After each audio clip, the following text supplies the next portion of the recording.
Rencontre avec Romano Prodi, l'ancien président du Conseil italien et ancien président de la Commission européenne. Il livre à Euronews sa vision d'une Europe élargie. Pour rendre l'action de l'Union européenne plus efficace, il faut faire des progrès sur le chemin de l'union politique. Est-ce un objectif réaliste, selon vous? À long terme, cette union est nécessaire pour notre survie. À court terme, l'union politique est difficile à réaliser. Il y a eu beaucoup de tensions, puis la crise et le débat sur l'euro. L'Europe est largement divisée à l'heure actuelle.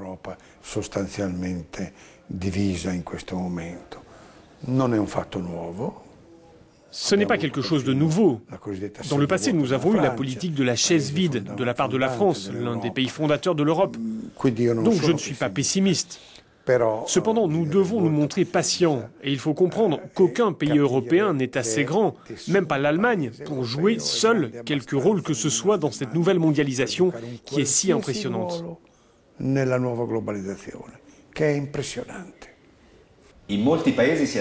beaucoup de pays, on observe une résurgence de l'euroscepticisme envers l'Union européenne et aussi envers sa monnaie unique. Est-ce le résultat de la crise économique récente ou faut-il y voir autre chose?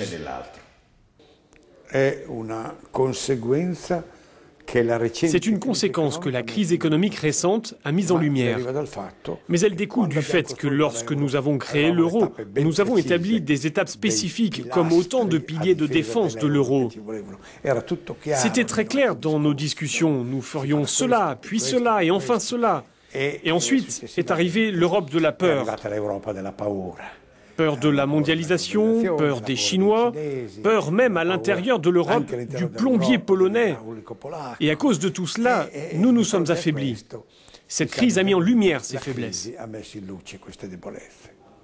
La gestion de la crise économique a été correcte, selon vous? Correcte, si on considère que dormir, c'est une gestion correcte. Alors oui. À l'exception de la Banque centrale européenne, on n'a rien fait, on a somnolé.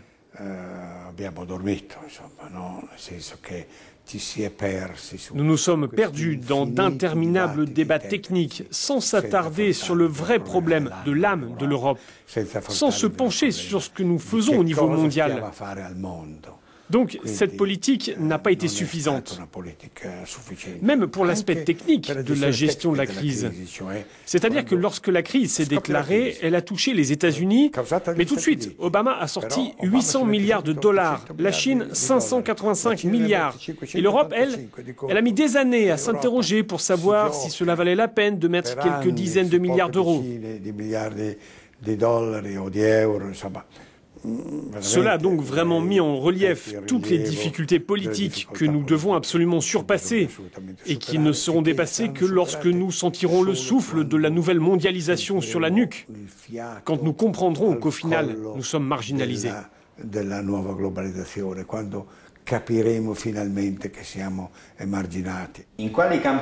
Dans quel domaine d'intervention devrions-nous changer ou faire des progrès pour redonner confiance aux citoyens européens, pour rendre l'Europe plus populaire?